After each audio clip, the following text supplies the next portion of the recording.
আমি নবী করিম সাল্লাল্লাহু আলাইহি ওয়াসাল্লামের দুইটি হাদিসের কথা স্মরণ করছি। আল্লাহ রাসূল ইরশাদ করেছেন, উযকুরু মাউতাকুম খাইরান, তোমরা তোমাদের মৃত ব্যক্তিদের ভালো দিকগুলো আলোচনা করো। আল মারসুদ ফাউন্ডেশন যে আলোচনাটা আয়োজনটা করেছে, আলোচনা সভা স্মৃতিচারণের, ওনার ভালো দিকগুলো আলোচনা করার জন্য ওনারা নবী করিম ইসলামের প্রদত্ত একটা দায়িত্ব পালন করেছেন বলে আমি বিশ্বাস করি। রাসূল করিম সাল্লাল্লাহু আলাইহি ওয়াসাল্লামের আরেকটা হাদিস অত্যন্ত গুরুত্বপূর্ণ। আল্লাহ রাসূল ইরশাদ করেছেন, ইন্নাল্লাহা লা ইয়ানতাজিউল ইলমা ইনতিজাআন ওয়ালাকিন ইয়ানতাজিউল ইলমা বিকবদিল উলামা। আল্লাহ তাআলা ইলমকে দুনিয়া থেকে এমনি উঠিয়ে নেবেন না, কিন্তু বড় বড় আলেমদের মৃত্যুর মাধ্যমে ইলম আস্তে আস্তে চলে যাবে। এই যে বড় বড় আলেমদের চলে যাওয়া, ওনার সাথে ইলমের একটা সফিনা ডুবে যাওয়ার মতো। কাজেই মাওলানা কুতুবউদ্দিন সাহেবের মৃত্যুতে নবী করিম সাল্লাল্লাহু আলাইহি ওয়াসাল্লামের এই হাদিসেও আমি মনে করি এর বাস্তবায়ন আমরা দেখতে পেলাম। তো আমি মাওলানা কুতুবউদ্দিন সাহেবের সাথে আমার যে একটা বহুমাত্রিক সম্পর্ক, আমি আজকে এই আলোচনার সুযোগ পেয়ে আমি কয়েকটা দিক আমি তুলে ধরার চেষ্টা করছি। প্রথমত, তিনি ছিলেন আমার সতীর্থ, অর্থাৎ আমরা উভয়েই একই প্রতিষ্ঠানের ছাত্র ছিলাম। তিনি আমার 8 বছরের সিনিয়র ছিলেন। উভয়েই চুনতি হাকিমিয়া আলিয়া মাদ্রাসা লেখাপড়া করেছি। আমরা দুইজনেই মাদ্রাসা একেবারে প্রথম শ্রেণী থেকে নিয়ে ফাজিল পর্যন্ত মাদ্রাসা লেখাপড়া করেছি। উনি 8 বছর আগে চুনতি মাদ্রাসা থেকে পাশ করে দারুল উলুম মাদ্রাসায় উনি কামেলে ভর্তি হয়েছিলেন। সেই হিসেবে উনি আমার সতীর্থ, একই প্রতিষ্ঠানের ছাত্র। আর চুনতি মাদ্রাসা তিনি যখন অধ্যয়ন করেছিলেন তখন আমার আব্বা সেই মাদ্রাসার সুপার ছিলেন। সেই হিসেবে তিনি আমার অগ্রজ প্রতিম বা একই পিতার দুই সন্তানের মতো। সেই সম্পর্কটা একেবারে আমৃত্যু ওনার সাথে আমার ছিল। উনি আমাকে ছোট ভাই হিসেবে জানতেন, আমি ওনাকে বড় ভাই হিসেবে জানতাম। আর আমার সাথে আরেকটা সম্পর্ক ছিল, উনি ছিলেন আমার পূর্বসূরি। যখন উনি কামেল পরীক্ষা দিলেন 1959 সালে, তখন তিনি মেধা তালিকায় প্রথম স্থান অধিকার করেছিলেন। তখন ওনাকে নিয়ে আমরা অনেক গর্ব করতাম এবং মনে করতাম যে উনি একটা আকাশের উজ্জ্বল নক্ষত্র। সেই স্থানটা অর্জন করার জন্য আমাদের মনে অনেক বাসনা ছিল, কিন্তু মনে করতাম সেটা বোধহয় হয়তো পাওয়ার মতো না, সুদূর পড়া হতো।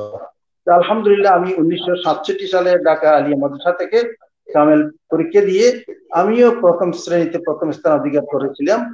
এভাবে আমার একটা বাসনা পূর্ণ হলো এবং আমি দেখতে পেয়েছি যে কামেলের রেজাল্ট বের হওয়ার পর মাওলানা কুতুবউদ্দিন সাহেব সবচেয়ে বেশি আনন্দিত হয়েছিলেন আমার এই কৃতিত্বের জন্য। আর ওনাকে আমি দেখেছি ইসলামী ব্যাংকে 2008 সালে মাওলানা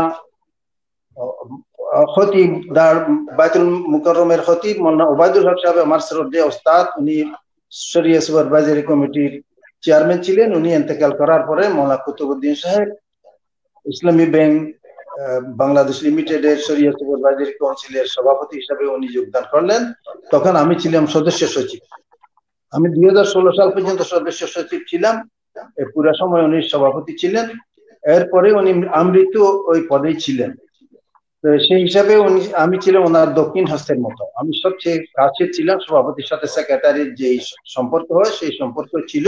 সেই সময় আমি ওনার মধ্যে কয়েকটা জিনিস দেখেছি। প্রথম দেখি যে উনি অত্যন্ত অমায়িক ছিলেন।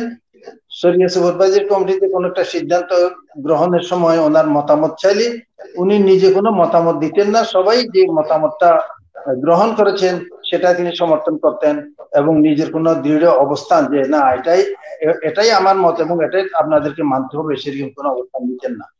আর সভাপতি হিসেবে আমরা আশা করতাম উনি মোনাজাত করবেন, কিন্তু ওনাকে কোনোদিন মোনাজাত করার জন্য রাজি করতে পারতাম না। বরং আমাকেই উনি জোর করে দায়িত্ব দিতেন যে মোনাজাত তোমাকে বা আপনাকে করতে হবে। তো সেভাবে দেখছি এটাই ওনার একটা মানে মহত্বের পরিচয়। অথচ একজন পীর হিসাবে তো ওনারই মোনাজাত করার কথা ছিল, কিন্তু উনি সেটাও করতেন না। আর ওনাকে আমরা দেখেছি একজন উদার মনা চেয়ারম্যান, সকলের মতের সাথে তিনি সবসময় ঐকমত পোষণ করতেন। তারপরে উনি ছিলেন, ওনার কিছু ব্যক্তিগত প্রতিভা আমার দৃষ্টিতে এর মধ্যে একটা ছিল প্রখর শক্তি সম্পন্ন ব্যক্তি ছিলেন। উনি অত্যন্ত স্মরণ শক্তি সম্পন্ন ছিলেন এবং শক্তি সম্পন্ন ব্যক্তি ছিলেন। ওনার রেজাল্টই বলে দিচ্ছে যে উনি কত প্রখর শক্তি সম্পন্ন ছিলেন। আর ওনার মেধা স্মরণ শক্তি এত প্রখর ছিল ছোটকালে যাদেরকে দেখেছি 20-25 বছর আগে, 25 বছর পরে দেখেও উনি ওনাকে নাম সহ উনি ডাকতে পারতেন এবং সবকিছু উনি এক নাগাড়ে বলে দিতেন। আর তিনি ছিলেন অনলবর্ষী বক্তা। আমরা যখন ছাত্র ছিলাম তখন ওনার ওয়াজ মাহফিলে গিয়ে আমরা মনে করতাম যে আমাদের জ্ঞানের পরিধি বৃদ্ধি হয়েছে। উনি অনেক সুন্দর সুন্দর কথা বলতেন এবং সবগুলো কোরআন হাদিসের ভিত্তিতে কথা বলতেন, কোনো অযথা কোনো কথা বলতেন না। সাধারণত অনেক ওয়াইজ গল্প গুজব করে মানুষকে আকৃষ্ট করার চেষ্টা করে, সেটা ওনার ছিল না। আর একটা ওনার ছিল যে উনি ভালো জন প্রশাসক ছিলেন। উনি যতদিন পর্যন্ত বায়তুল শরফ আলিয়া মাদ্রাসার প্রিন্সিপাল ছিলেন, সেই মাদ্রাসাকে বাংলাদেশের একটি প্রথম শ্রেণীর মাদ্রাসা হিসেবে তিনি প্রতিষ্ঠিত করেছিলেন এবং বায়তুল শরফ আলিয়া মাদ্রাসা একাধিকবার দেশের শ্রেষ্ঠ শিক্ষা প্রতিষ্ঠান হিসেবে মর্যাদা পেয়েছেন, পুরস্কার পেয়েছে। এটা ওনার, আমি মনে করি যে ভালো অ্যাডমিনিস্ট্রেশনের একটা উত্তম উদাহরণ। আর তিনি একজন বড় সমাজসেবী ছিলেন। মরহুম মৌলানা আব্দুল জব্বার সাহেব শতাধিক যে প্রতিষ্ঠান, মসজিদ, মাদ্রাসা, ইয়েতিমখানা, চিকিৎসালয়, দাতব্য চিকিৎসালয়, হাসপাতাল, যে প্রতিষ্ঠানগুলি তিনি করেছিলেন, ওনার সুচারু পরিচালনায় সেই প্রতিষ্ঠানগুলো উত্তর আরো বৃদ্ধি পেয়েছে। কোনোভাবে বায়তুল শরফের জৌলুস কমে নাই, ওনার আমলে বরং বেড়েছে। আর উনি গুণীজনদেরকে কিভাবে সম্মান করতে হয় সেই প্রোগ্রাম বাস্তবায়ন করার জন্য বায়তুল শরফের একটা বিশেষ প্রোগ্রাম উনি হাতে নিয়েছিলেন। প্রত্যেক বছর কয়েকজন বাংলাদেশের প্রথিতযশা বিভিন্ন ক্ষেত্রে যাদের অবদান আছে এরকম কিছু লোককে উনি সংবর্ধনা দিতেন এবং এটা মূলত ওনার হাতে এটা চালু হয়েছিল এবং এটা শেষ পর্যন্ত অব্যাহত ছিল। দেশের মধ্যে ওনাদের এই উদ্যোগটা অনেক বেশি প্রশংসিত হয়েছে। আর সময় অনেক হয়ে গেছে, আমি ওনার ব্যাপারে ইমাম আবু হানিফা প্রসঙ্গে যে একটা কবিদের একটা কথা আছে, সেই কথাটা আমি ওনার জন্য প্রযোজ্য মনে করি। কবি বলছে, আই জিক্রে নোমান ইল্লানা ইন্না জিক্রাহু ওয়াল মিসকু মা কাররাতাহু ইয়াতাদাওয়াউ। ওনার ব্যাপারে আমরা বলি, আই জিক্রে কুতবিল্লানা ইন্না জিক্রাহু ওয়াল মিসকু মা কাররাতাহু ইয়াতাদাওয়াউ। তিনি চলে যাওয়ার পরে এখন আমাদের দায়িত্ব, আল্লাহ তাআলা যেভাবে আমাদের উপর দায়িত্ব দিয়েছেন আমাদের সেই দায়িত্ব পালন করা উচিত, সবসময় দোয়া করা উচিত। রব্বানা ইগফির লানা ওয়া লিইখওয়ানিনাল্লাযিনা সাবাকুনা বিল ঈমান ওয়া লা তাজআল ফি কুলুবিনা গিল্লাল লিল্লাযিনা আমানু রব্বানা ইন্নাকা রাউফুর রহিম।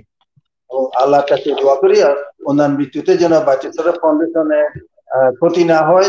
ওনার মৃত্যুতে অবশ্যই গোটা একটা জাতি একটা বড় একটা সম্পদকে হারালো, কিন্তু আল্লাহ তাআলা হয়তো এটা পুষিয়ে দিবেন।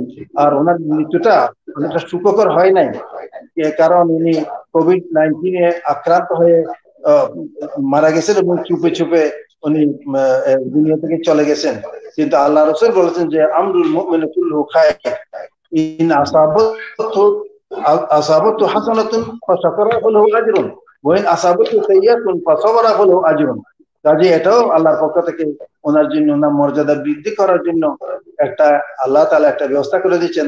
কারণ এই মহামারীতে যারা মারা যাবেন, নবী করিম সাল্লাল্লাহু আলাইহি ওয়াসাল্লাম তাদের মর্যাদা শাহাদাতের মর্যাদা বলে ঘোষণা করেছেন। এই শাহাদাত তো মানুষ কল্পনা করে পায় না। হয়তো মৃত্যুটা আমাদের জন্য, ওনার জন্য সুখকর হয় না, কিন্তু উনি তো মর্যাদা পেয়েছেন শাহাদাতের। আমরা দোয়া করি আল্লাহ তাআলা ওনার শাহাদাতকে কবুল করুক। আমরা যারা বেঁচে আছি আল্লাহ তাআলা আমাদেরকে যেন হেফাজত করে। আমরা আবার এটাও দোয়া করবো যে আল্লাহ তাআলা আমাদেরকে অশুভ মৃত্যু যেন না দেয়। তবে ওনার জন্য একটা শাহাদাতের মর্যাদা পেয়েছে, এই জন্য আমরা ভিন্নভাবে হোক সবাই শাহাদাতের কামনা করব। কিন্তু আল্লাহ তাআলা যেন আমাদের মুসিবত থেকে রক্ষা করেন সেটাই দোয়া করব, মুসিবত থেকে রক্ষা করেন আমরা সেটাই দোয়া করি। আর মৌলানাকে যেন আল্লাহ তাআলা সর্বোচ্চ স্থানে স্থান দেন। এই কয়েকটি কথা বলে আমি আমার বক্তব্য শেষ করছি। আসসালামু আলাইকুম ওয়া রাহমাতুল্লাহি ওয়া বারাকাতুহু।